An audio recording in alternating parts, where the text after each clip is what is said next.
Você é a favor ou contra o racismo? Provavelmente você respondeu que é contra. Difícil alguém responder assim, de forma explícita, que é a favor do racismo. Mas se provavelmente a maior parte das pessoas são contra, por que o racismo ainda existe? Qual a originalidade em se dizer antirracista? Afinal, quem pratica o racismo? Você conhece algum racista? Bolsonaro é racista? Sua família é racista? Você é racista? Todo branco é racista? É sobre as relações de pessoas brancas com racismo que eu quero falar nesse vídeo. O que os brancos têm a ver com racismo? O que podemos fazer para sermos antirracistas? Meu nome é Bruno Faria, eu sou psicólogo e mestrando da Unesp Bauru e estudo a branquitude na educação. Para começar a responder essas perguntas, precisamos entender o que é o racismo. E para isso a gente consegue encontrar milhares de autores negros afirmando que o racismo não é só uma crença ou um pensamento isolado. Se trata de uma estrutura da sociedade, sobretudo a sociedade brasileira, que vivenciou quase 4 séculos de escravidão. Dizer que o racismo é estrutural significa dizer que ele está na história, que ele está na sociologia, na produção de conhecimento, na produção de cultura, nas relações econômicas, nas empresas, nas relações amorosas, nas relações familiares, na alimentação, na poesia, na constituição das palavras, no humor, enfim.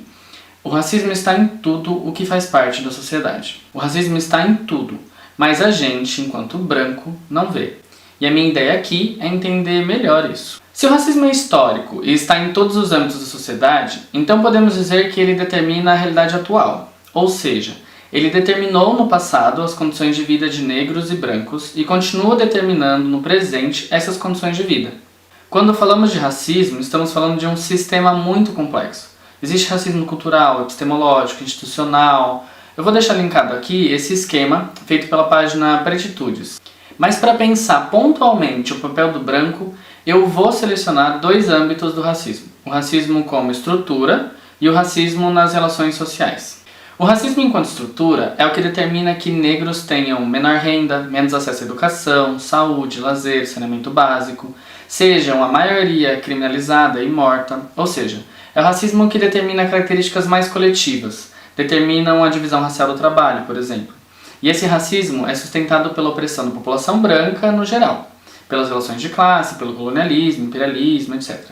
Já o racismo nas relações sociais tem a ver com a forma como os negros e brancos são tratados diferentemente na sociedade, e determina como eles vão se relacionar entre si. Esse âmbito do racismo é talvez o que a gente percebe mais facilmente quando ele acontece de forma explícita, geralmente por xingamentos ou declarações abertamente racistas. Até aí ok. Mas existem vários elementos da forma como nós brancos somos tratados que nos impedem de identificar o racismo nas relações quando ele acontece de forma menos explícitas. É sobre esses elementos da branquitude que a gente vai conversar daqui pra frente. Bom, branquitude é o termo que se usa para pensar a constituição da identidade racial de uma pessoa branca. Branquitude é o que significa ser branco. Talvez você tenha estranhado ouvir identidade racial de brancos. Isso porque, na maioria das vezes, nós vemos só as pessoas negras como pessoas racializadas. Mas o branco também é. Por isso, é mais fácil você já ter ouvido falar em negritude do que branquitude. Entender o legado do racismo significa analisar a história e entender que se a escravidão produziu um legado de sofrimento, subalternidade, morte, exploração para as pessoas negras, por outro lado, ela produziu liberdade, supremacia, hipervalorização, proteção, dinheiro e uma série de características positivas para pessoas brancas. O legado da branquitude é um legado de privilégios, que vem sendo passados e protegidos por nós brancos durante gerações e gerações. Esses privilégios só existem porque existiu e continua existindo a exploração de pessoas negras. Se sua família é majoritariamente branca, parte do que ela conquistou foi favorecido pelo fato dela ser branca. Tá, se você achou um absurdo o que eu acabei de dizer, calma. Eu não estou negando o esforço e o trabalho da sua família. Mas é que olhar para o lugar onde você está hoje, ignorando um processo estrutural como o racismo e atribuindo tudo ao mérito, é uma visão bem rasa e bem desonesta. Ah, mas eu conheço pessoas negras que são bem mais ricas do que eu, e eu sou branco. Sim, a história não é linear, nem determinante em si, mas ela é condicional. Existe uma relação estritamente dialética entre as questões sociais e as experiências singulares. Por isso, existe uma variação na regra. Existem pessoas negras mais ricas do que pessoas brancas, mas isso não é representativo do todo, é a exceção. E isso não impede que essa pessoa sofra racismo, Porque, como a gente viu, o racismo não se trata de uma questão meramente econômica. Para entender melhor essa relação dialética entre mérito e determinação social, eu indico o vídeo do Átila. Sem levar em conta esse caminho aleatório, é bem fácil de culpar quem caiu aqui no prejuízo ou dar crédito para quem se deu bem. Mas a questão é que se foi difícil para sua família branca conseguir as condições de vida que tem hoje, muito mais difícil foi e é para uma família negra. E antes que você me diga que uma coisa não tem nada a ver com a outra, calma lá, que essas coisas estão bem conectadas sim. Eu quero que você fique com isso na cabeça durante todo o vídeo.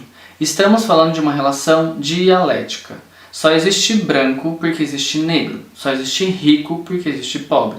São coisas interdependentes. Se você entendeu o que significa o legado do racismo, entendeu que se por um lado pessoas perdem, por outro pessoas ganham. Então, para brancos serem favorecidos com privilégios, alguém precisa ser desfavorecido. Sobre esses privilégios brancos, existem outros milhares de autores, ativistas e militantes negros que expõem detalhadamente e com muita didática. Eu também vou deixar esses links na descrição, em qualquer lugar desse vídeo. Se o racismo é tão estrutural como estamos dizendo, isso significa que a gente já nasce permeado de privilégios e vai se constituindo enquanto ser humano através de uma sociedade racista e vai aprendendo o racismo. Logo, somos todos racistas? Sim, todo branco é racista. Ah, mas eu nunca xinguei um negro na rua, como eu posso ser racista? Todo branco recebe o legado da branquitude antes mesmo de nascer. Goza de todos os privilégios durante toda a vida. Uns mais, outros menos. Mas todo branco está numa posição de privilégio com relação às pessoas negras, pelo simples fato de ser branco. Mas como assim? Eu amo pessoas negras, eu convivo, eu tenho amigos, familiares. Como eu posso ser racista? Uma analogia interessante para entender isso é pensar que desde o nascimento, nós, enquanto pessoas brancas, somos presenteados com uma faca, que fique sempre apontada para pessoas negras. Por mais bem intencionada que seja a nossa ação, uma hora ou outra essa faca pode ferir pessoas negras, e provavelmente vai. Reconhecer que a gente é branco e que essa faca existe é o primeiro passo para pensar o racismo. Negar essa faca não faz ela deixar de existir. Pelo contrário, se eu nego ela, eu machuco ainda mais sem ver. Então o processo precisa ser outro. Eu preciso aprender a manusear essa faca para tomar cuidado e ferir menos. Esse é o processo pelo qual nós brancos precisamos passar por toda a vida. É um processo de conscientização e de reconhecimento de si, como autor do racismo. Nós brancos reproduzimos o racismo a cada momento. Nós fazemos a manutenção do racismo a cada momento. E só tomando consciência desse processo que a gente pode interrompê-lo. Mas tomar consciência de algo nunca é uma tarefa fácil. E no caso das relações raciais, nós brancos fomos criados justamente para não criar essa consciência. A consciência da nossa branquitude. Bom, a partir de agora, quando eu falar em branquitude, entenda que estou falando de uma relação muito dialética entre o que, enquanto brancos, somos ensinados a ser, o que nós somos e o que não devemos ser. Um primeiro aspecto da branquitude é o silenciamento do racismo, o recalcamento dele. A branquitude conta a história de uma forma velada. A gente fala da escravidão como se o senhor de engenho não tivesse cor, e como se ela não correspondesse com a nossa. No início do vídeo eu disse que o racismo está em tudo, mas a gente não vê. Na verdade, a gente finge que não vê. A gente nega o racismo a todo momento. E quando alguma pessoa negra o denuncia, a gente rapidamente recorre às negações. Imagina, eu não fui racista. Não tem racismo aqui na empresa. Na nossa escola não é racista. Somos todos humanos. Outro aspecto da branquitude que a gente usa para negar o racismo é o pacto narcísico da branquitude. Esse é um termo cunhado pela Cidinha Bento, uma teórica extremamente importante para os estudos da branquitude no Brasil. O pacto narcísico consiste na ideia de que o negro é um outro, que ameaça a minha supremacia. E por isso eu preciso me aliar aos que não são o outro, ou seja, os brancos, e juntos excluir o negro da possibilidade de ascensão.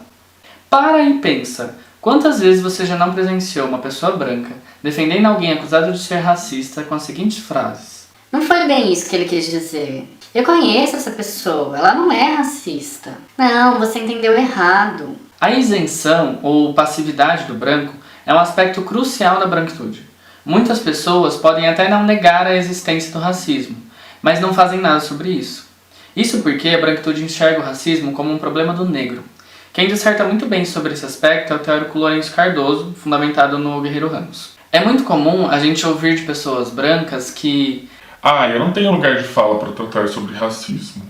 Tem sim. Lugar de fala significa que toda pessoa fala de um lugar social.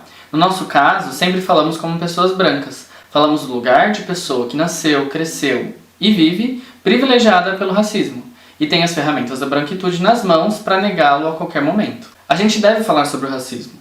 Ele não é um problema do negro, ele é sobretudo um problema inventado pelo branco. No entanto, a gente não pode sair por aí com a síndrome da princesa Isabel, querendo teorizar e falar sobre o racismo de qualquer forma. A gente precisa identificar o racismo em si e o que, enquanto brancos, podemos fazer para combatê-lo, sem ferir o protagonismo de pessoas negras na luta. Para isso, a gente precisa ouvir pessoas negras. E aí entra um grande problema. Primeiro, porque a gente não é acostumado a ouvir quem nós sempre silenciamos. Segundo, que a própria branquitude considera o negro como inferior, logo alguém inapto para nos ensinar qualquer coisa. A gente constantemente deslegitima as falas, as produções e tudo o que vem do negro. Para romper com essa falta de escuta, a gente precisa se desvincular de uma branquitude egóica, que tende sempre à autopromoção. Eu sou um branco aliado. Eu entendo a dor do negro. Eu sei falar sobre racismo, eu estudei. A gente precisa se acostumar com ambientes e debates em que nós não seremos o foco. Nós não seremos sequer quem fala, mas quem ouve primordialmente. Mas tomemos cuidado. Ouvir pessoas negras não significa fazer as pessoas negras ao seu redor bibliotecas sobre o racismo. Elas não têm a menor obrigação de serem didáticas, de explicarem sobre o racismo, ou de tolerar atitudes racistas de nossa parte. Muitas vezes, nós categorizamos a reação de uma pessoa negra ao racismo como grosseira, agressiva, exagerada. Isso se dá porque, na tentativa de ouvir o negro, estamos obrigando pessoas negras a nos ensinarem, com a maior didática e paciência do mundo. Voltando para a analogia sobre a faca da branquitude na mão, como você reagiria a alguém que se aproxima de você apontando uma faca? Oi, senhora, poderia desviar essa faca para outra posição, pois está me ferindo um pouco? Você suportaria viver constantemente com uma faca ou uma arma apontada para você? Eu estou falando de um simbolismo, mas também estou falando de algo completamente material. Pense nisso e depois responda onde está a agressividade. É na fala energética de uma pessoa negra ou nas mãos de quem segura uma arma apontada para ela, mesmo que em silêncio? Eu não estou falando nada disso de um lugar distante. Pelo contrário, estou falando sobretudo de mim. Estou falando de coisas que eu mesmo fiz, de processos pelo qual passei e ainda passo, e que fizeram machucados em pessoas negras ao meu redor, mesmo querendo ajudar. Boa intenção não basta. A realidade racial brasileira é muito mais complexa. Não é boa intenção que vai transformá-la. É somente o trabalho constante de tomar consciência da branquitude em si, o trabalho de ouvir e buscar referências negras nos mais variados âmbitos da sociedade que produz uma prática antirracista de fato. Esse vídeo não é para que pessoas brancas fiquem se culpabilizando de terem nascido brancas. Abandone a culpa e adote a responsabilização. A culpa vai te manter enxugando o ego branco. A responsabilização é o processo de identificar o problema e buscar alternativas. Responsabilize a si e responsabilize outras pessoas brancas. Esse é o papel do branco na luta antirracista. Existe uma série de materiais produzidos didaticamente por pessoas negras sobre o que nós, brancos, podemos fazer para combater o racismo. E eu vou deixar uma grande parte delas aqui na descrição. Eu fiz esse vídeo porque é mais fácil uma pessoa branca ouvir e validar quando outra pessoa branca está falando. Para romper com isso, eu vou indicar 2 portais de mídias negras.